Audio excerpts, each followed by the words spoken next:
Ustedes saben, después de tanto tiempo, uno aprende que algunas historias necesitan ser contadas. Esta que voy a contar sucedió cuando yo era un hombre de mediana edad, trabajando como guía en las montañas cercanas a nuestra ciudad. Era 1979 y acababa de cumplir 40 años.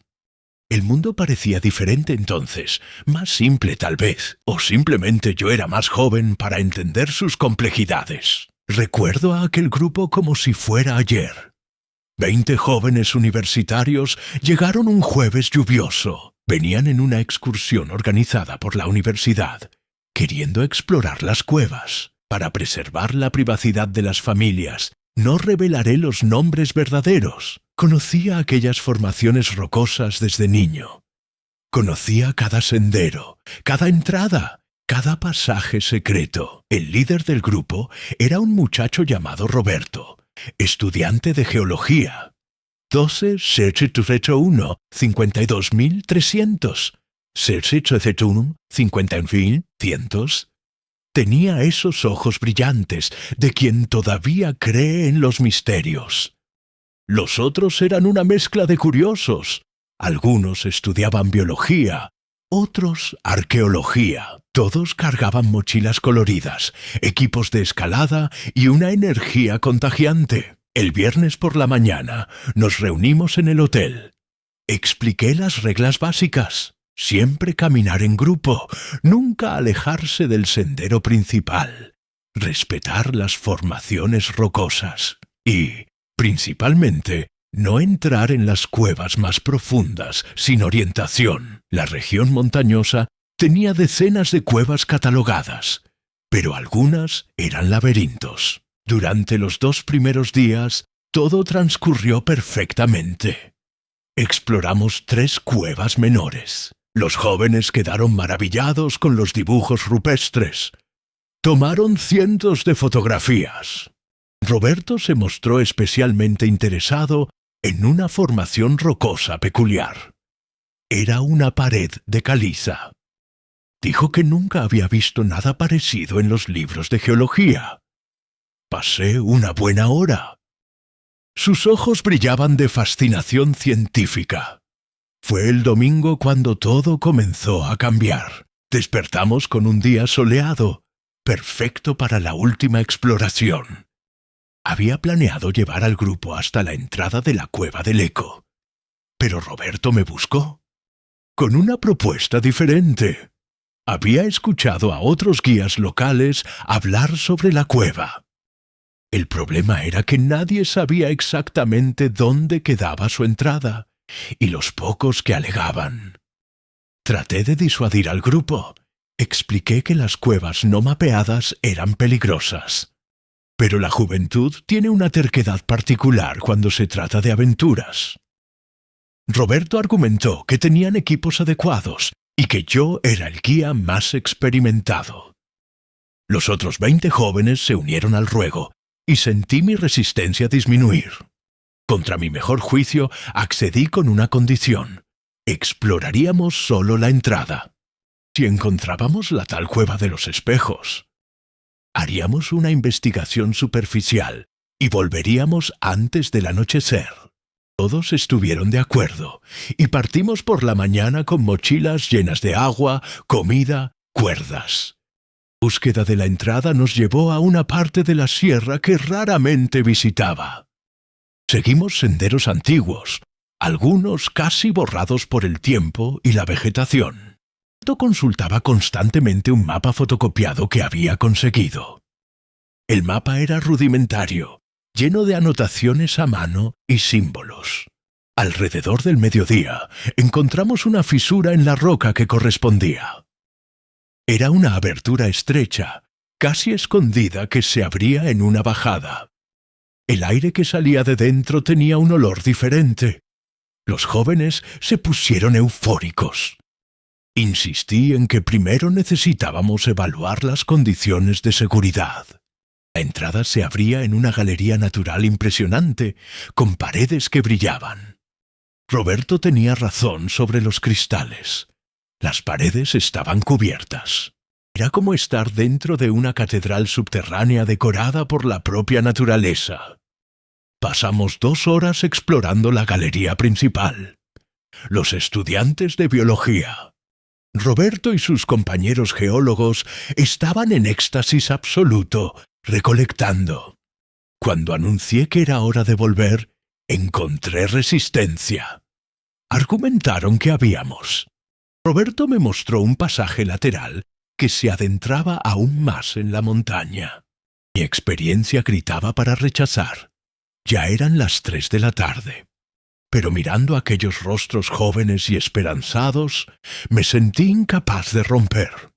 Contra todos mis instintos accedí a 1 hora más.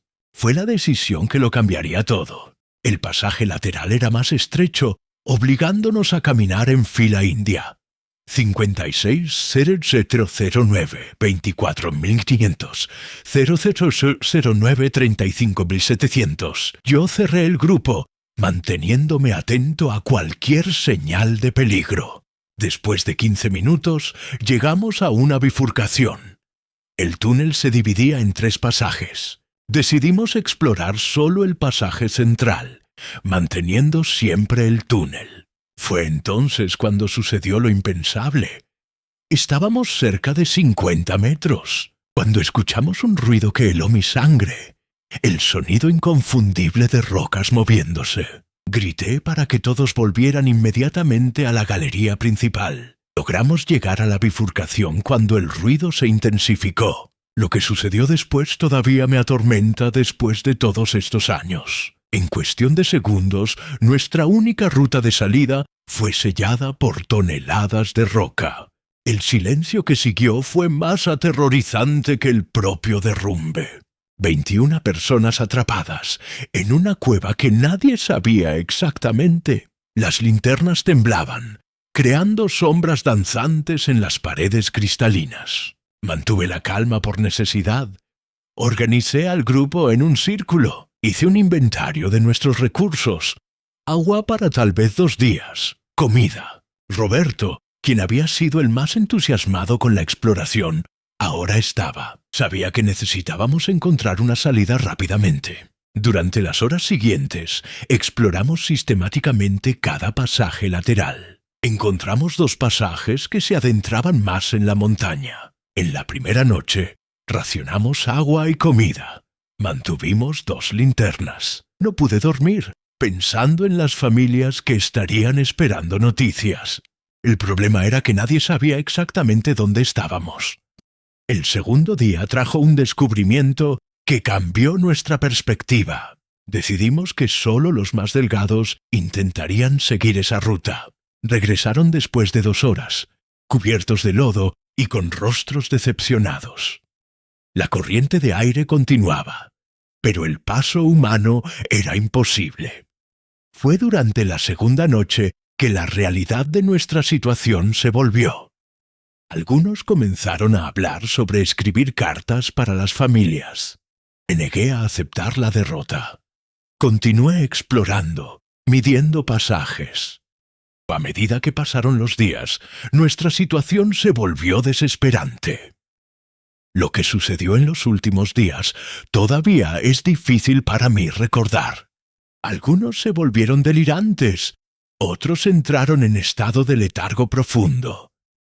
Sabía que me estaba muriendo cuando comencé a ver a mi padre llamándome. Recuerdo haber pensado que por lo menos moriría haciendo lo que amaba. Pero entonces sucedió algo que desafía cualquier explicación lógica. Desperté en una mañana de sol, acostado en la hierba suave del valle abajo. No había señales de los otros jóvenes, ningún rastro de la cueva. Durante semanas busqué desesperadamente la entrada de la cueva de los espejos. Nada.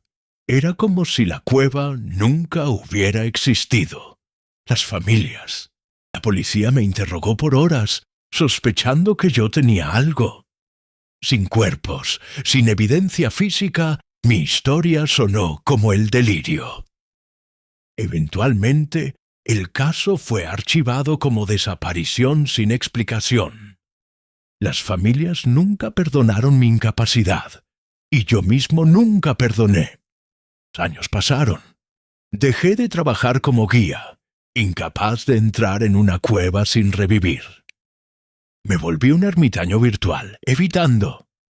La culpa me consumía lentamente, un fuego que ardía día y noche.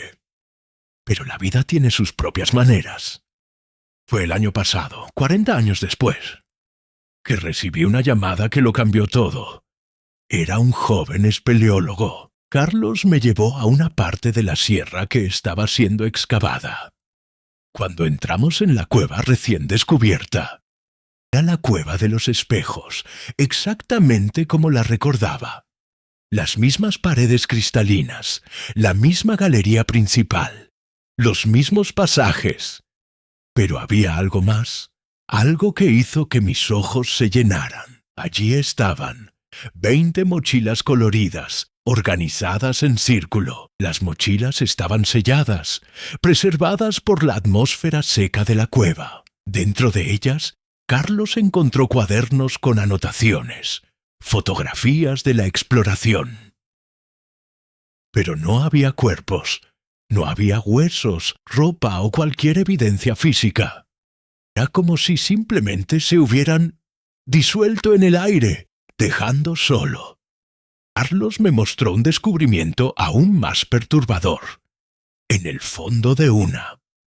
Páginas y páginas escritas en una caligrafía que era inequívocamente mía, pero describiendo eventos. Perturbador aún, la última entrada en el cuaderno estaba fechada. Mas la letra estaba temblorosa, casi ilegible, pero las palabras eran claras. Ellos encontraron el camino. Yo elijo quedarme y contar la historia. Durante las semanas que siguieron, traté de juntar las piezas de aquel rompecabezas. Lo único cierto era que 20 jóvenes brillantes entraron en una cueva. Las familias finalmente tuvieron algún tipo de conclusión. Las cartas encontradas. Pero para mí, el descubrimiento trajo más preguntas que respuestas. ¿Por qué fui el único en salir? ¿Qué realmente sucedió en aquellos días?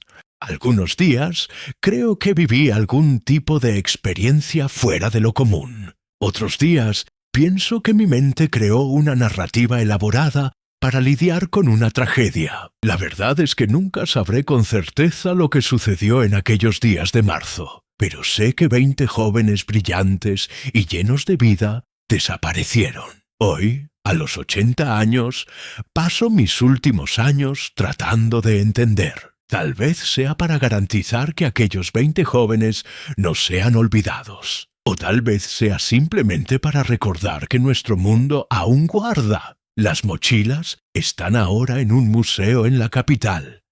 Parte de una exposición sobre misterios. A veces, en las noches más silenciosas, juro que puedo escuchar sus voces haciendo eco. Y me pregunto si, de alguna forma que no puedo comprender, ellos todavía están allí. Esta es la historia que llevo conmigo hace 4 décadas. Una historia. Y ahora que la he contado completamente, por primera vez en todos estos años, los 20 jóvenes que entraron en aquella cueva viven ahora no solo en la memoria, y su historia, finalmente, fue contada por alguien que estuvo allí. Descansen en paz.